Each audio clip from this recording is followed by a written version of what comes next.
The Germs were formed in 1976 by Jan Paul Beahm and Georg Ruthenberg, two friends who attended University High School in West Los Angeles. Beahm and Ruthenberg were fascinated with glam rock, while Beahm had a more than academic interest in fascism, cult leaders, mind control techniques and other esoteric subjects.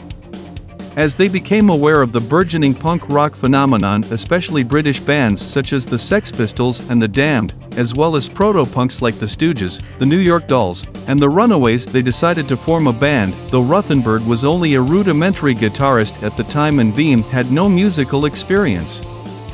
Posting flyers inviting two untalented girls to join their band, they recruited bassist Diana Grant AKA Dinky and drummer Michelle Baer, and adopted the name Sophistifuck and the Revlon Spam Queens. However, the expense of putting their name on t-shirts led them to coin a shorter moniker, and they became the Germs. The band had barely practiced before Grant and Baer dropped out, and they recruited a new bassist, Teresa Ryan. The Germs also decided they needed cooler stage names, so Beahm became Bobby Pyn, Ruthenberg became Pat Smear, and Ryan became Lorna Doom. Belinda Carlisle, calling herself Dottie Danger, was brought in to play drums, though she had to drop out before their first show after contracting mononucleosis, and Becky Barton aka Donna Rhia filed out the first proper Germs lineup. The Germs played their first official gig in April 1977, after talking their way onto a bill with local bands The Weirdos and The Zeros. Pyn took the stage wrapped in red licorice and friends of the band threw spoiled food at the stage as others dumped pounds of sugar over the singer's head while they staggered through the Archie's Sugar. Shortly afterward, they recorded a single on a Sony 2-track machine in Smear's parents' garage, with the Ultra Primitive forming on the A-side and a lo-fi live take of Sex Boy on the flip. Released by the Tiny What Records label, the single brought the Germs an unexpected degree of attention, and after Donna Rhia quit, they worked with a succession of short-term drummers, with Nicky Beat of the Weirdos sitting in when they cut a second single for the newly minted Slash Records, an offshoot of LA leading punk scene. 1978's Lexicon Devil, Circle 1 and No God showed the band had improved by leaps and bounds since forming, and the Germs attracted a rabidly loyal following, especially the singer, who had dropped the name Bobby Pyn in favor of the more dangerous-sounding Darby Crash. The Germs fans were known for being every bit as chaotic as the band, and while Crash careened around the stage under the influence of alcohol and drugs, their audience would react with an early version of slam dancing that turned performances into near riots. The Germs' notoriety had spread far enough that a drummer from Phoenix, Arizona, Jimmy Michael Giorsetti, heard that the band was in need of a percussionist and relocated to California to offer his services. Giorsetti proved to be a solid drummer, and he became the final piece in the definitive Germs lineup. Giorsetti took on the esoteric stage name Don Bowles, after an investigative journalist from Arizona who died when his car was bombed while he was working on a piece about organized crime. By 1979, the Germs found themselves in a paradoxical position. They finally had a functional lineup and an eager fan base, but their reputation for violent and destructive shows caused them to be banned from most punk-friendly venues, and when filmmaker Penelope Spheris wanted to film a Germs show for her documentary The Decline of Western Civilization, she had to hire a soundstage so the band would have a place to play. In late 1979, Slash released the Germs' first album titled GI, an abbreviation of Germs Incognito, a handle the group used to perform at unsuspecting clubs. Produced by Joan Jett, the album was incendiary but presented the songs with an elemental clarity that made it possible to hear how strong the material was in a way their shows did not permit.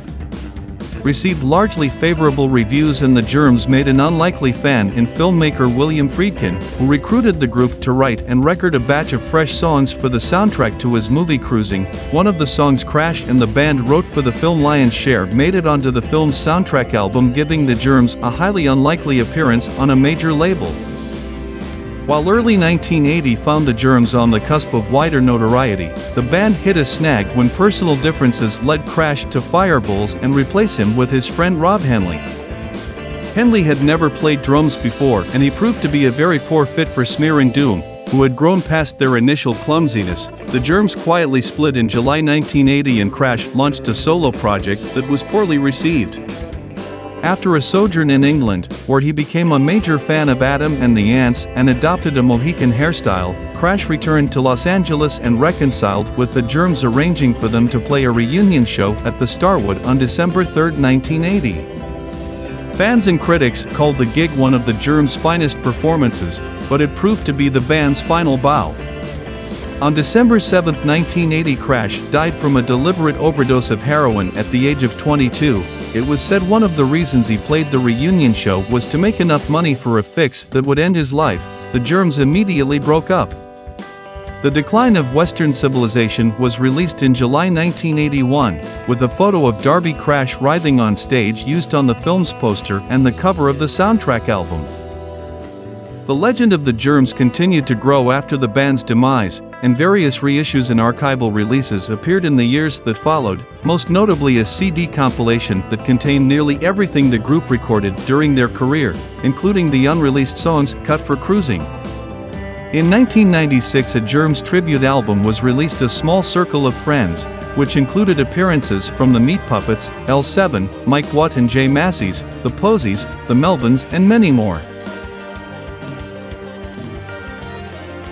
2002 saw the publication of Lexicon Devil, The Fast Times and Short Life of Darby Crash and the Germs, an oral history of the group assembled by Brendan Mullen with Don Bowles and Adam Parfry. In 2007, a film about the life of Darby Crash, What We Do Is Secret, was released with actor Shane West playing Crash. At the wrap party for the movie, the surviving members of the Germs played a short set with West taking Darby's place on vocals.